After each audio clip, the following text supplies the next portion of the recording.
তো বন্ধুরা, তোমরা কিন্তু দেখতেই পাচ্ছ আমার এই গরমের মধ্যে কি অবস্থা। কারণ হলো আমি এখন রান্না করব, আমার মা তো বাড়ি নেই, তার জন্য আজকে রান্না আমাকেই করতে হবে। তো চলো আমি এখন রান্নায় লেগে পড়ি।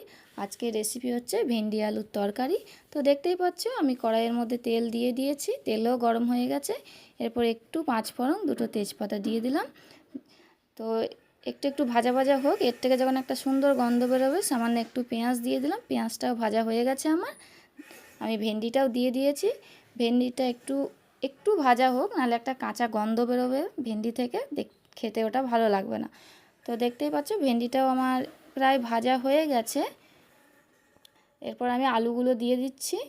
এরপর ভেন্ডিতে আর আলুতে একসাথে আমি 2-3 মিনিট একটু ভেজে নেব, একটু নাড়াচাড়া করে নেব। তারপর আমি মশলা দেব।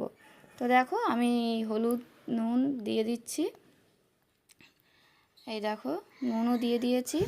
এরপর মশলা দিয়ে দিচ্ছি। মশলার মধ্যে আছে আদা বাটা, জিরে গুঁড়ো। এটা জিরে গুঁড়ো আমি জলে ভিজিয়ে রেখেছিলাম। তো আমি ভালো করে এখন মশলাটা কষিয়ে নিচ্ছি।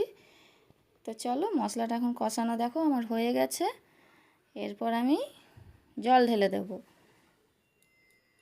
দেখো আমি জল কিন্তু ঢেলে দিয়েছি। এরপর একটু মাখা মাখা হয়ে গেলে আমি তরকারিটা নামিয়ে নেব। তো আজকের রেসিপিটা কেমন লাগলো অবশ্যই তোমরা কমেন্ট করে আমাকে জানাবে, আর তোমরা কিভাবে রান্না করো সেটাও আমাকে জানাবে। তাই দেখো আমি কিন্তু ভাতের থালা সাজিয়ে দিয়েছি, আমার বাবাকে এখন খেতে দেবো।